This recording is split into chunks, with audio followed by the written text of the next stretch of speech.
UK. And so that landed on our shores here in Australia in 2006. And so that's when our banking sector first had those anti-money laundering obligations. Now, 2 decades on, the banks have actually got, with some very hard lessons along the way and some very significant corporate fines for non-compliance, the banks have actually got really quite good at their anti-money laundering regimes and about detecting and reporting potential money laundering activity to the regulator AUSTRAC. What that's meant, interestingly, is as it's been harder for criminals to be able to move their money into Australia's financial system and not be detected and reported, they've looked for where they can operate outside the bank's direct line of sight. Yep. And so one of the really attractive options for that is actually property, Australian property.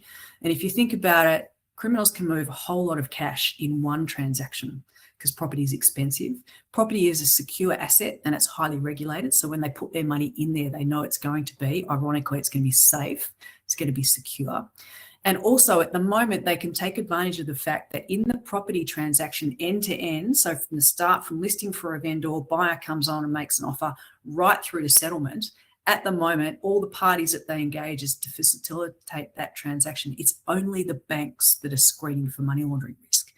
And so they look to see where can we operate outside the bank's direct line of sight. And one of the obvious cases is basically just to pay full, not have a mortgage and just pay full cash for a property.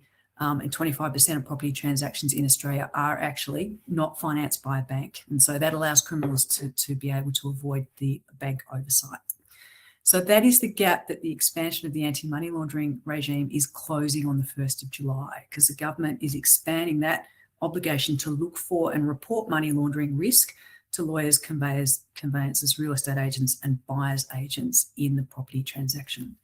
And so that is effectively you. And so just moving on, what that means, and I'll just go back this way to make sure I've covered off on, yep, so property is attractive for criminals to launder the proceeds of crime. I think we're pretty clear on that. So moving on, so how does money laundering actually show up in a property transaction? Like, what does it look like? Let's get to the nuts and bolts. So there's a whole range of risk factors that government has, and they've published those in the starter kit, which we'll get to in a minute. And there's actually a whole list of them, the creative ways that criminals launder money through our property sector. But here are 4 ways that are kind of key ones that stick out. The first one is a quick resale for no clear reason. And so the idea of moving money, as I said before, in and out of assets is actually, it's not what you would normally have with someone buying a property, which is it's somewhere to live, or it is an investment from which I'm expecting to actually grow that capital and actually make money out of the property purchase.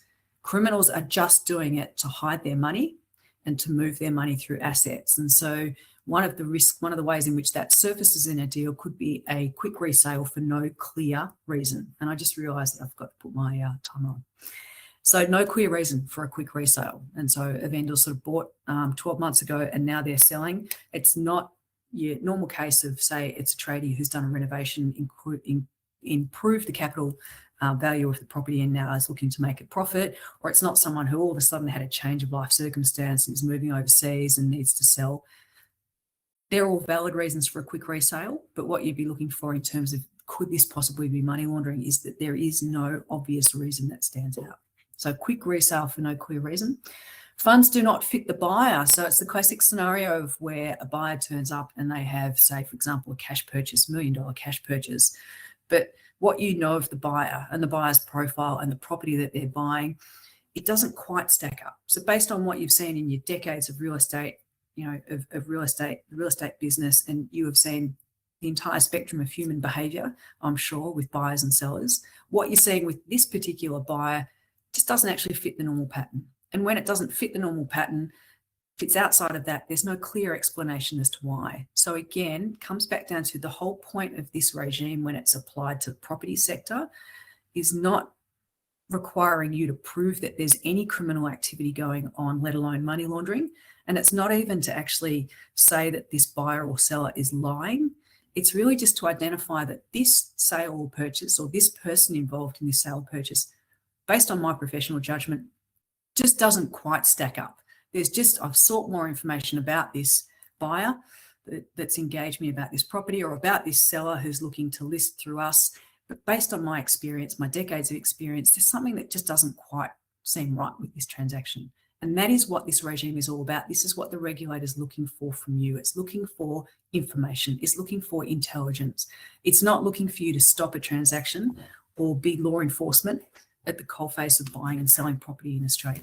It's really looking for your professional judgment.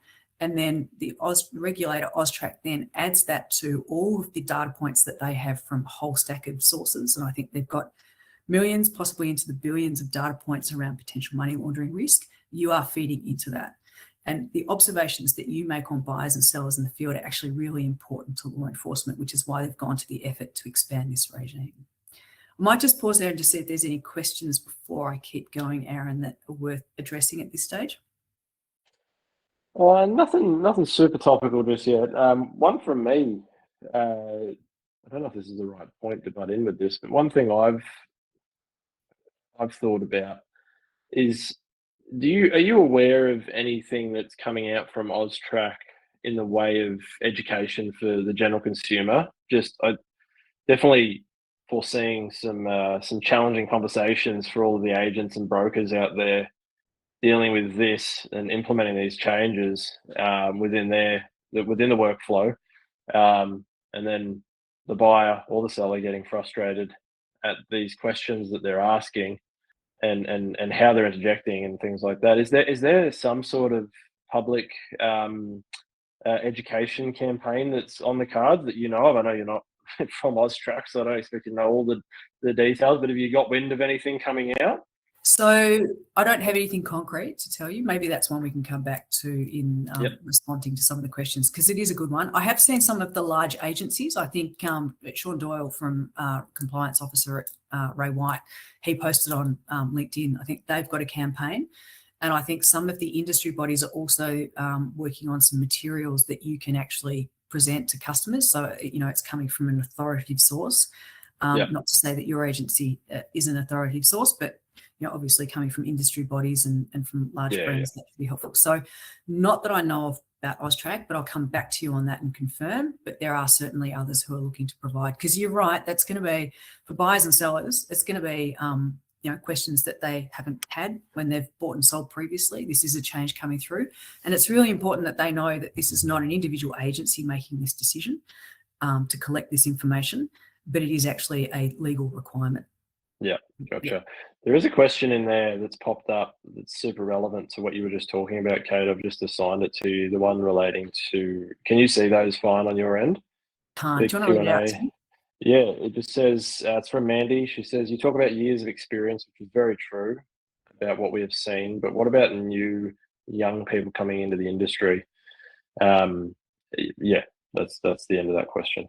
That's a great point, Mandy. And I think for new people coming into the industry, I think when we get to the starter kit, you'll see that there's a part in there which is actually personnel training in that. So there's actually a really helpful way in how do you train your staff. When you're training your staff, the new people that are coming in, obviously you need to be a little bit more detailed in terms of the money laundering risk factors, but how they actually relate to the things that an experienced agent sees in a deal every day. Mm-hmm. And actually the good news is that there's close alignment between what the government wants you to look for in terms of money laundering risk factors and the things that you just deal with every day in relation to buyers and sellers. So a really practical example of that is, one of the money laundering risk factors is that you've got funds coming from multiple sources. Yeah, that point around they move money around. So funds for a deposit that might come from multiple sources could be a money laundering indicator. But when funds come from multiple sources, that's something that happens, in deals today. And sometimes it can actually represent a little bit of a challenge around making sure that all the money's in there, it actually adds up to the deposit they need to pay. So the things that you're looking for in terms of money laundering risk are things that you see and manage in deals. Another good example is where you've got a buyer that's made an offer, but and you've gone through the process of identifying them, you're comfortable, but then there seems to be someone else who's providing instructions, but behind the scenes. And, when you're trying to get a deal done, you're trying to get a contract of sale signed, that can present a bit of a challenge around, well, who's actually instructing here? Who has the authority to make the offer and effectively, sign the contract of sale? So if there's a bit of confusion around that, something that you deal with, an experienced agent knows how to deal with, that's actually also a money laundering risk. So maybe a way of training these new, you're right, they don't have that basis for that professional judgment yet, but the way to introduce that to them is maybe to say, well, here's what an experienced agent manages and deals every day, and here's where that maps to the money laundering risks that Austrac's looking for. Yeah. Hopefully that's helpful. Yeah, makes sense. I'll let you, there's some other good questions streaming in, some of them sort of a bit more broad, so we might leave them to the end just so you can get into the next segment of your presentation, Kate. So I'll leave you to it. Good point. Thanks, Aaron. Because actually, hopefully I'll cover some of those as we get into a little bit further. So just covering off, because I'm conscious of time too, we want to stick to time. So we did funds that don't fit the buyer profile, and we did who's buying, who's actually really buying is unclear. That's the example that I just gave you. And it could be that, that the criminals are looking to hide behind anonymity that they get from cash, that they get from crypto, that they get from shell companies, and they get from straw buyers. So again, it's the actual real humans that sit behind the transaction are trying to keep you at arm's length. And sometimes that shows up in having a sort of, a complex entity that is the buyer in the deal, or potentially the seller. And then the last one is just a price that doesn't match the market. And so again, that comes back to what the true intent is. Is the true intent to buy a normal scenario of buying a house to live in or a house to invest? Actually, it's not. It's pretending to be that, but the true intent is actually to launder money through the transaction. Okay, so moving on. So let's get to, so now we know what money laundering is. We put the A in front. We know what anti-money laundering is. We know why it's been extended to the property sector, and we know how it shows up in property transactions. So let's get into the really substantive part. Okay, so what are these new regulations and how do I put them into my business? Okay, so 4 key elements of the new regulations. First of all, both sides, first of all, you are considered to be reporting entities. And so that's kind of a new term for you. And you're a reporting entity for the purposes of the new anti-money laundering legislation, because you provide what's called the designated service of brokering the sale or purchase of real estate.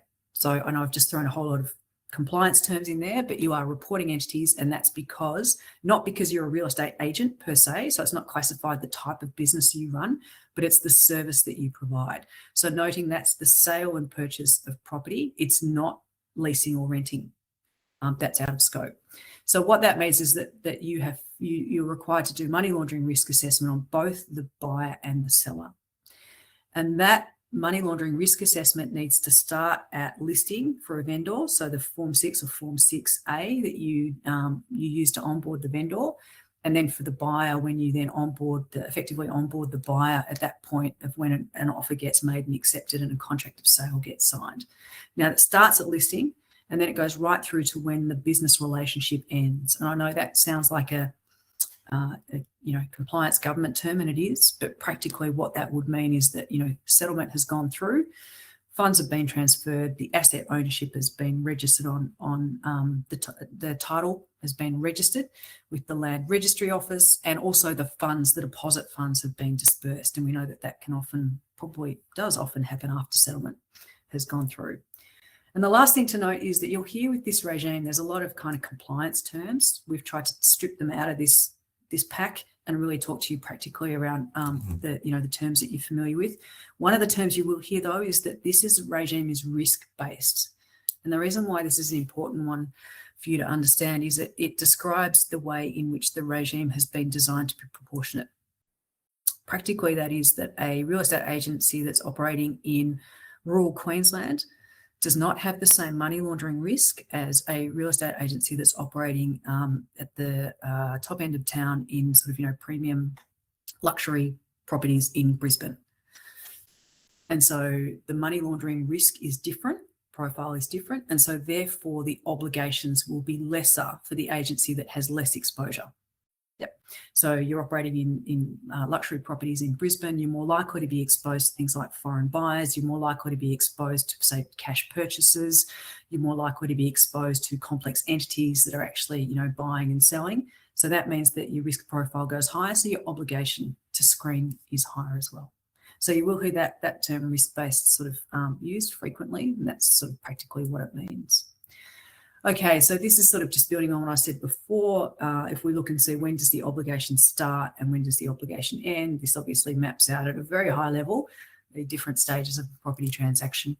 and obviously listing with your vendor onboarding, and then with contract exchange for your buyer onboarding, and then it goes right through the transaction complete.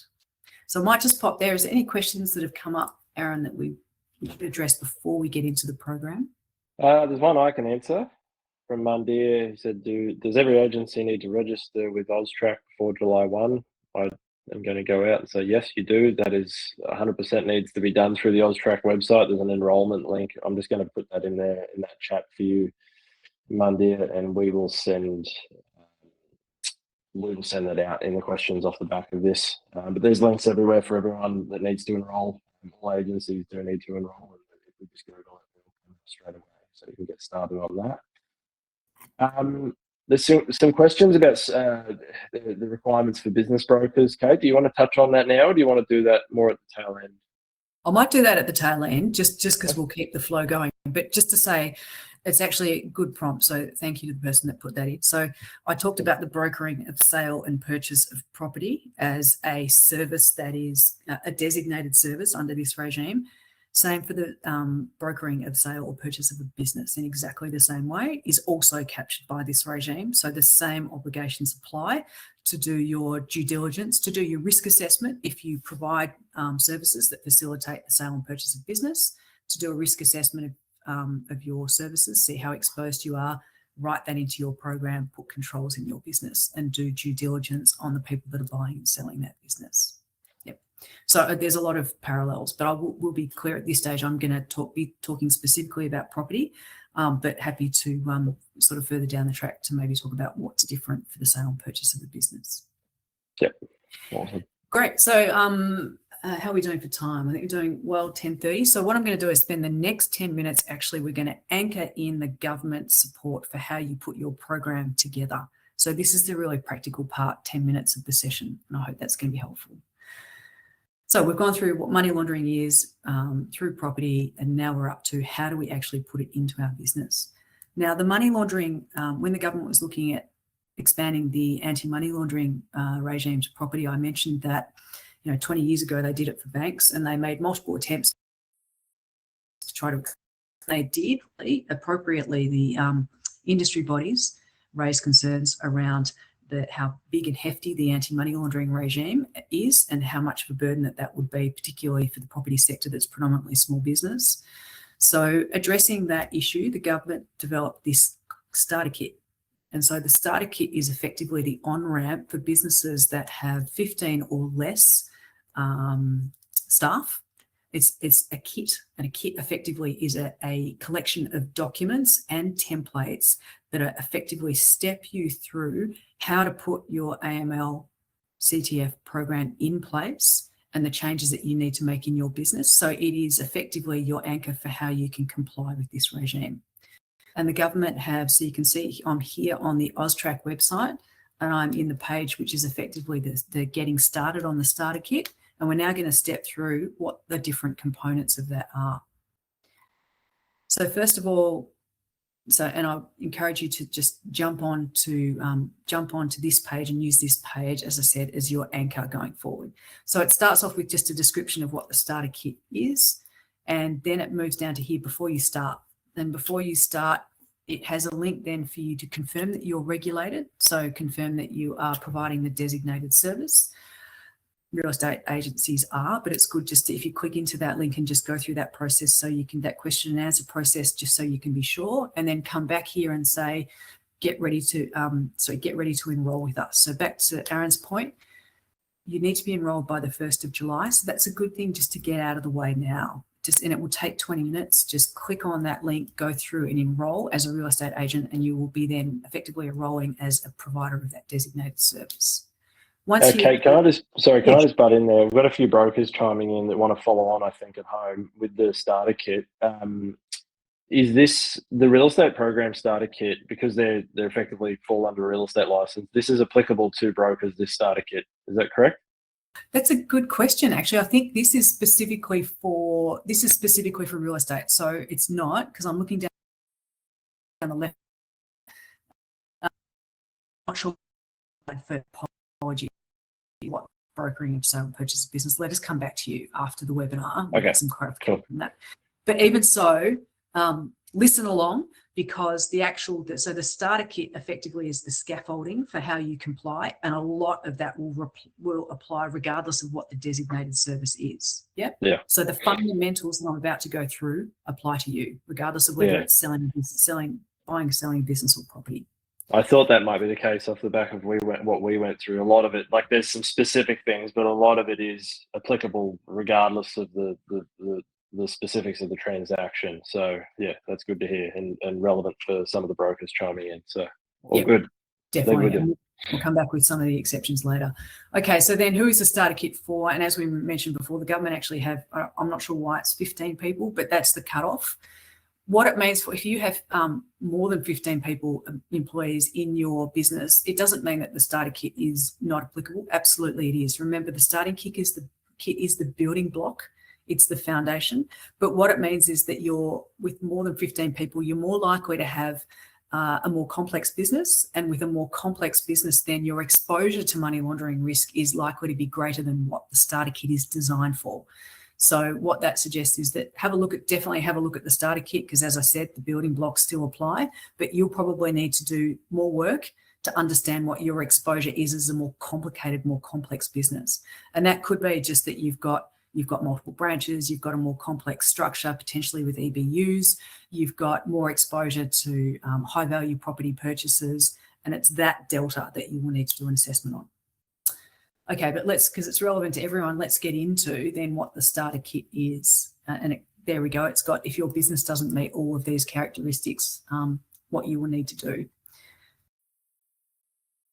Okay, and so what is in the starter kit? So the starter kit has a risk assessment. So that's starting off and going, well, how is my business exposed to money laundering risk? And that's looking at your customers and your channels and the jurisdictions that you deal with, and it'll step you through that process of seeing where you are actually exposed. It also then has, policies and processes. So they're formal parts of your AML CTF program. They're actually Word documents. And that also has some forms that you can actually use in your business in each of your deals with buyers and sellers to get the right information at onboarding, to be able to do your initial risk assessment, and then to actually manage your AML CTF program as it proceeds. And actually, I'm going to pull myself up there because I've just realized that I'm talking about AML and then I suddenly throw in CTF, counterterrorism financing. So let me just be clear. Counterterrorism financing is reverse money laundering. Terrorism financing is reverse money laundering. So anti-money laundering is taking dirty money and moving it into the financial system to make it clean. Terrorism financing is a much smaller subset of that, and that's actually taking clean money, usually in corrupt regimes, corrupt governments, and moving it into the financial system in order to get it to terrorist organizations to fund their terrorist activity. So just that's good to have in mind. But the most part of the regime obviously is money laundering. Your exposure to terrorism financing is much less. So keep the focus on anti-money laundering. That's where the real risk is. On money laundering. Steps to use the starter kit. Okay, so this is actually really helpful. If you have one resource that you keep coming back to have a mental model of what is this obligation and how does it work, this slide is this diagram is it. Okay, so it outlines all the things that you need to do to get your business ready. And it's got three, you can see it's got 3 steps. Before the 1st of July, the first step, which we're about to go through now, is to customize the starter kit by doing your risk assessment, updating your personnel policy, updating your customer policy, and then having a document that gets reviewed and approved. The second step is from the 1st of July, that second step is then putting that program in your business. And that's managing both the personnel, your personnel in relation to AML, and also managing your customers and reporting. And then the third step is just effectively the admin part of it, where you review your program periodically, and then you look the new money laundering typologies you build in. So what we're going to do today, Aaron and I were sort of talking, it's like, well, government already provides this really great foundation for the starter kit, and we need to anchor, our customers need to be really clear, the starter kit is your North Star, it's your anchor. What can we provide that sort of makes that a little bit more accessible and provides a little bit of explainer? because each of these steps are actually not equal in terms of the effort that you need to and the complexity that sits behind them. There are two parts in these 8 steps that are actually more complex. And so what we thought we'd do today is spend sort of 5 or 7 to 5 minutes just going through the more complex parts. And we've built a tool that actually effectively allows us to demonstrate what how those complex parts work. And that tool is here. So you can see what we've done is we've taken AUSTRAC's starter kit map and we've copied it in here, but we've actually highlighted 2 parts, 2 of the 8 steps. The first one is assessment, and the second one is once you've got that risk assessment, putting it in place for your customers. And so what we've done is we've the content there, it's where you really need some thinking, and they're the bits where you tailor the your business. So we've built demo tools to actually show you, sort of using fictitious customers and pretending to be a fictitious agency, what that would look like when you step through it in the starter kit. Okay, so the first one is customizing the risk assessment. So if we click on that, we've just got a little tool here that kind of does a bit of a demo. So customizing your risk assessment is where you set your risk appetite. Yep.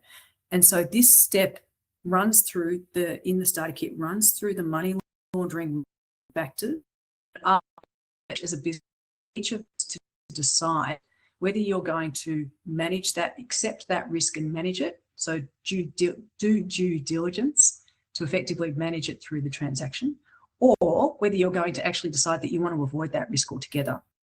And so if you avoid the risk, you put a control in place to make sure that you do avoid that risk. Yep. So we're going to step through 6 examples of money laundering risk and then look and see the difference between accepting it and putting due diligence in place, or avoiding it and putting a control in place, what that looks like. Okay, so here we are. So I've got on the right-hand side here, this is actually what the AUSTRAC starter kit risk assessment looks like. This is effectively the Word document. So it's just in the table like this, and it gives a description of each of the risk factors. It says what the inherent risk factor is. So some money laundering risks actually high, some are medium and some are low. So it tells you the inherent risk before you put any controls or due diligence in place. And then it asks you that question that I was just talking about. Are you going to accept and manage this risk, or are you going to avoid and control it? And the first one is probably the most obvious one for money laundering risk, which is using effectively physical currency, so paying a deposit with cash. Now, I know a lot of agencies these days, a lot of businesses don't accept cash, but it is particularly a money laundering tactic because it allows criminals to be able to maintain that anonymity, because obviously with cash, it's really difficult to trace its background, where it's come from. But then there are many cases where it's still, although it's decreasing, but there are cases where people are using cash for things like property purchases, particularly if they have a cash-intensive business and they've got cash that they want to be able to use. This is the first one where you're asked to decide, for this risk factor, do you want to accept and manage it, or do you want to avoid and control it? Now, if we say accept and manage it, you can see down here it pops up. This is the due diligence that you would put in place to manage that risk. And the due diligence would include, if someone's offering cash to pay a deposit, is establishing the customer's what they call source of funds. And that's effectively, where did this cash come from? What is its origins? And so, and not only do you ask the question, but you have an obligation to collect information that verifies where that cash has come from. So, for example, if it was a cash-intensive business and they said, look, we've got cash from our business and we'd like to pay the deposit using this cash, then that would potentially just be, some evidence of that. And it could be just an accountant's note to say, yes, there's, I can confirm the origins of these funds have come through the business as the accountant. Now, I think most businesses, Aaron and I were talking about this earlier, most businesses, would seek to avoid cash and not want to have to manage the overhead and the additional due diligence that comes with cash, your decision, but weighing it up, you can see that avoiding it would mean it's not just that you say in your policy, we don't accept cash, but you just need to put a control in place when you're onboarding, a buyer, talking to a buyer, to make it clear that cash won't be accepted and that you will be requiring them to put the money into your trust account for the deposit through their own Australian bank account. And you can see that as I've chosen avoid, you can see that it's actually clicked the no, will you accept it, in the actual starter kit form. And it's put here the reason. So this is what you will complete when you're doing the form. So then if we move on to the next risk, and I'm just conscious of time, I need to step through them quickly. So the next risk is virtual assets, very similar to cash. I don't think there are many agencies that would accept it, but definitely a money laundering technique because it allows that anonymity. So if we put avoid in here as well, and we skip to the next risk. So the next risk that AUSTRAC has listed is high value and unfinanced transactions. And they've listed high value as they've classified that as valued at $1.5 million or more with no mortgage. So that represents what called a medium risk. So again, you can decide that you want to avoid that, which, you know, I think for a lot would be difficult, but most are going to accept and manage that. And that means then that if you accept and manage it, there's due diligence obligations that you need to complete as part of engaging that buyer for that particular transaction. And so you can see we're building our risk assessment over here on the right-hand side. Moving on to risk number 4. The next one is customers with significant unexplained wealth. And we touched on this one earlier when the buyer kind of comes in and they've got maybe $1.5 million in cash. It doesn't quite stack up with what you can see the buyer's profile. And here you would decide on that basis to, again, accept and manage or avoid. So accept and managing, again, this comes back to then it prescribes that you must seek information around the source of wealth. So it's not just where did that $1.5 million come from, but generally how it acquired the wealth over time to be able to purchase a property at that price. And the next one, the fifth of our 6 is politically exposed persons. So politically exposed persons are people that have hold positions of power, potentially have access to public funds, and are more vulnerable to being exploited by criminals to launder money. And so then again, accept and manage or avoid. So we're going to put accept and manage and move on. And then third parties. So we talked about this before. There's someone else that's controlling the deal or providing instructions that hasn't been identified. And at this point, we're going to put accept and manage as well. And then if we move through to, we've actually just got here as part of our little demo tool, we've just got 2 case scenarios that say, now that I've come up with my risk assessment, and here's the risk assessment that we've just built there, how does that then apply in real life to the controls and the due diligence that I put in place for buyers and sellers? And you can see here, we've got Sarah Thompson is a very good example of a low risk customer. Sarah's purchasing a property for $750,000. It's her first home. She's cleared the identity checks. She's cleared the PEP and sanctions checks. All the other risk factors come up with no hits. And we can see that she's getting a mortgage from a bank. And so that's low risk. So Sarah would be classified as low risk, and then you'd continue to monitor her through the transaction. But then we move over to another example, Helena Novak. And so Helena actually has come up as a medium risk because in our risk assessment that we've put together, we've got her here hitting the over $1.5 million, and she's actually paying without a mortgage.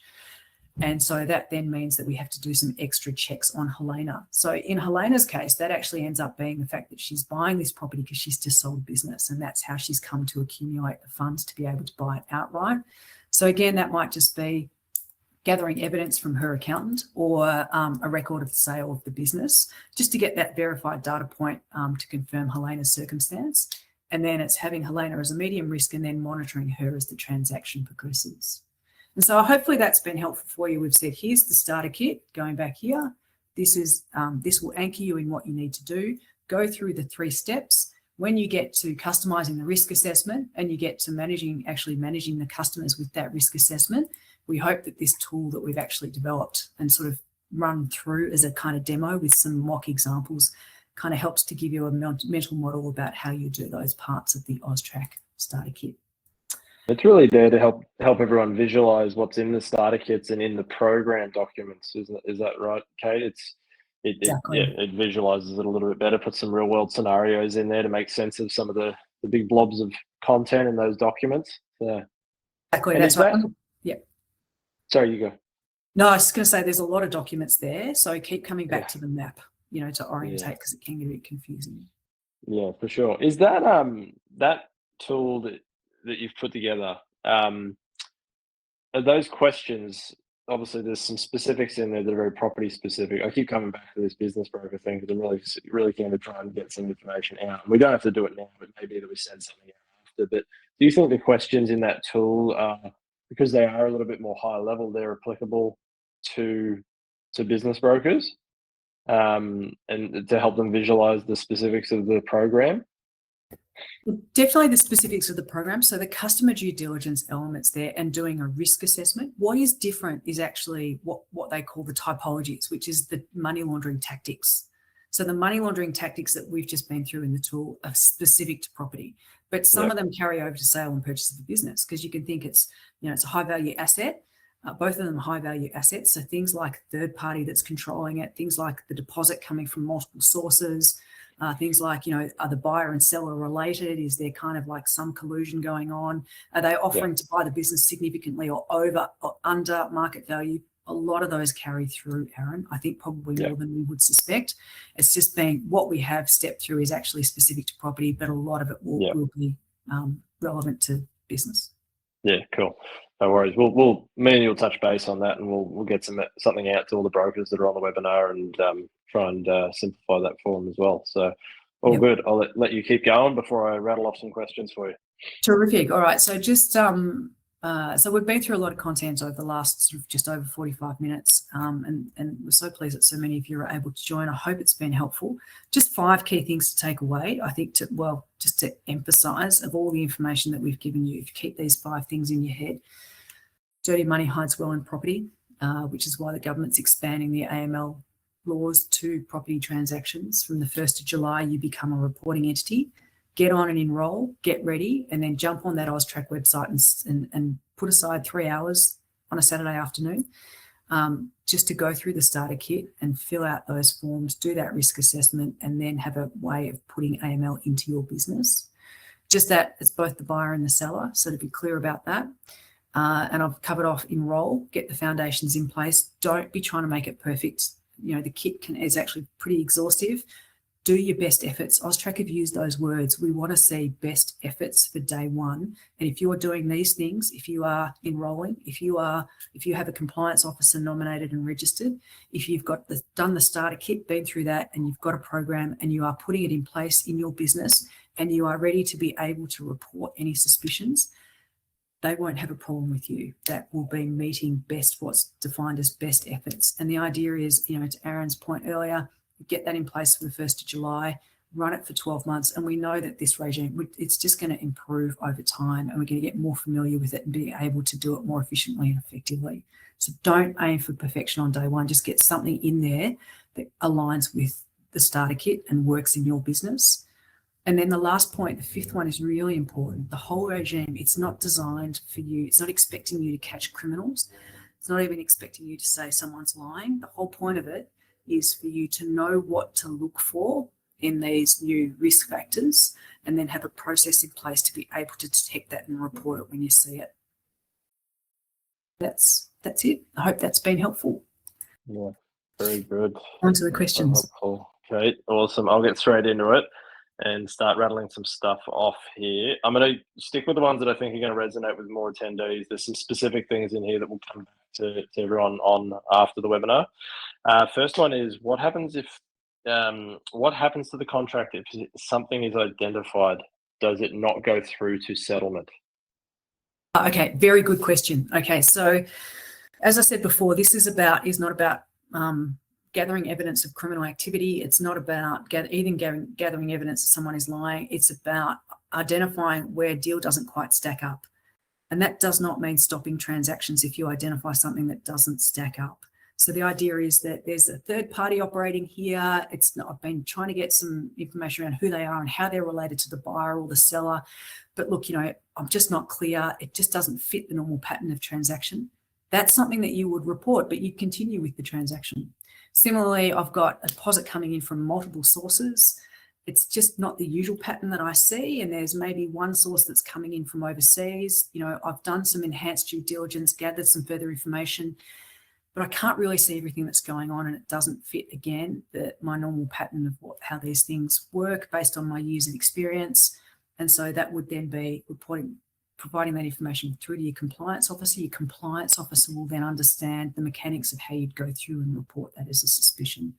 But stopping a transaction, that is the only time that you'd stop a transaction in this regime is where you hit a sanction. So someone is sanctioned individual, which means that no one in Australia should be doing business with them currently today, not just as part of anti-money laundering, but today.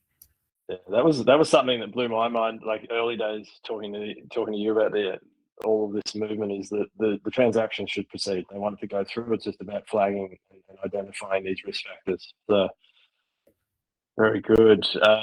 Happy for the next question? Yes, go ahead.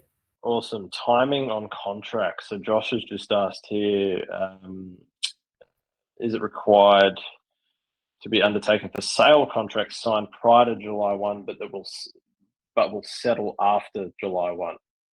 Excellent question, Josh. All right, so the way it works is that from day 1, every vendor that you onboard, you'll need to do your AML process on, your customer due diligence, and every buyer that you engage from the 1st of July.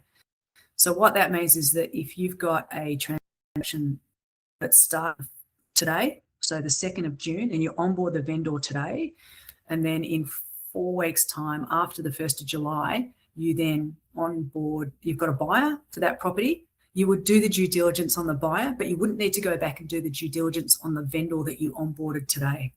Does that make sense?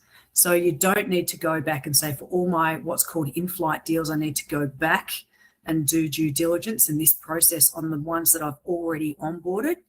The obligation starts from the 1st of July. So we call those trigger events. So onboarding a vendor, onboarding a buyer, all of those that you do from the 1st of July will need to go through this process. And that makes sense, Kate. And on that, I've got another question here that kind of plugs straight into that is at what point in the contract with the buyer is it a requirement? Is it when the offer comes in? Is it when we go unconditional? So it's the executing of the contract of sale. And let me come back to you, because I know there's been some to and froing from the regulator as to whether it would be, when the offer gets made or an offer gets accepted, but let's anchor it on the execution of the contract of sale. So the contract of sale gets executed by the buyer, which then triggers the payment of the deposit. That is the trigger event for AML. So it's at that point that you would do it for the buyer. And that's also the trigger event for the lawyer who's doing the settlement as well. Yeah, so that's after, essentially, I get why you're saying that, because there's so many variables before then, right? We've got all sorts of conditions and things that need to be met, but that's separate to this. It's after all of that's met and we're about to go to settlement. That's when this is actually required. Yeah, one point on that though, as you're engaging buyers, and you might have sort of 3 that you're waiting to, you do want to have a mechanism to be able to make observations on the buyers before formally you ID them, because just building up that, this buyer and, because you might start to see some suspicious behaviour before they sign a contract of sale. And if you do actually want to have that history of your engagement with them. So don't think you just ignore AML until they sign the contract of sale. That's when the formal obligation hits. But if your observations, anything in your notes in Arrow, start recording that as soon as you engage a buyer, anything that kind of pops up. Amber's asked, what about if we're using Reliance? When the buyer signs, can't we just rely on the solicitor if they're using the same system? So if you're using a system, Emma, then the rules for Reliance will be built into that system. So follow that system and follow the guidance from your vendor on how they've actually built that feature into the system. But yeah, look, Reliance is a great, really important thing to say about Reliance though, is Reliance is never ever, under any AML regime in any country, can you as a reporting entity rely on someone else to do your assessment of risk. What the reliance is relying on someone else to collect and verify the information. So the identity verification, their PEP and sanction status, the information about their risk assessment, but you have to take that information and make your own risk assessment. No one else can do that for you. So if you're using a system that has reliance built in, that's awesome, because it saves the buyer or seller having to provide that information 2-3 times, and that's great, but make sure that you are still doing your risk assessment on that collected information. Very good. Dennis has asked, if you identify a customer with passport or driver's license and are considering them low risk, and they're also getting a mortgage, is there a need to seek ID confirmation through an online agency that charges a fee? You do not need to use a technology. So one of the reasons why AUSTRAC built the starter kit was to make the regime not require either technology or formal advisors, because that's obviously when the costs start to go up. So look at the starter kit. The starter kit will guide you through how to do identity verification without having to use a technology provider. And that's absolutely a choice that you need to make for your business. Amber just came back regarding that reliance question and said, so the 14-day grace thing that was being rumoured early on is not accurate anymore?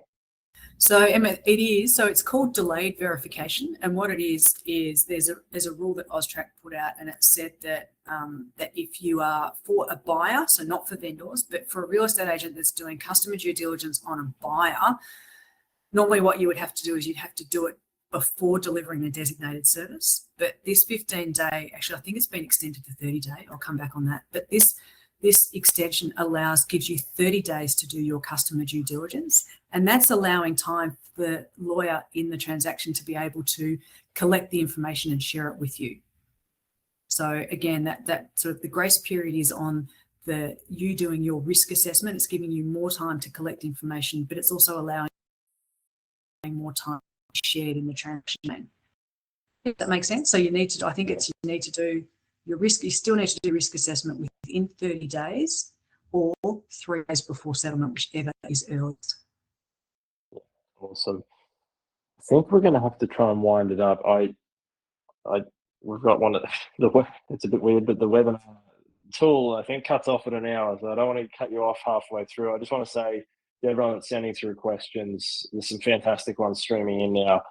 Unfortunately, we're not going to be able to go through all of them, but we will come back. We're going to send out an email with the recording. We're also going to send out a link to that tool that you saw Kate going through that was really beneficial. And we're also going to send through a list of the questions that we have answered and haven't answered, and we'll put answers to all of the ones that we didn't get around to in that email. A little bit from me, just real quickly, one thing I wanted to leave on, we at Arrow, we're building integrations with external AML tech providers. At the moment, we've got integrations coming with AML Assured, and then the big one that's coming is the PEXA Clear solution. They are a front runner in this space, and we expect them to be in the AML world as well. And we're really excited to have that integration in here. The thing I will say though is you don't need to be restricted to who we're going to integrate with. Okay, there's other providers out there. The integration that we're going to have, it's going to save you some time, but it's not going to be a monumental amount of time. It's really going to take contact and listing details and start the process for you in hopefully 1 or 2 clicks. You can still do that with another platform. So if there is another platform that's more suited, please do your checks, have a look at those platforms and pick the one that's best for you and give us feedback. We thrive on that feedback, and those integrations that we build is off that feedback. So if you find something that's working really well for your business, let us know and we'll look at what their APIs are like and whether we can. Awesome. We haven't been cut off yet, so I just want to say a massive thank you to you, Kate. It's been an absolute pleasure to have you on here. You're an absolute powerhouse when it comes to the knowledge in this space, and we really appreciate your openness and your willingness to give that information over to us and educate us all on it. It's been an absolute pleasure to have you here. Well, it's been a pleasure to be here with your customers, Aaron, and happy to come on again if it's helpful. Awesome. Thank you very much, Kate. All right, we'll leave it there. Thank you everyone for attending. Like I said, questions are coming in still. We'll get everything back to you within the next 48 hours or so and go from there. Awesome. Thanks everyone. Bye. See you later.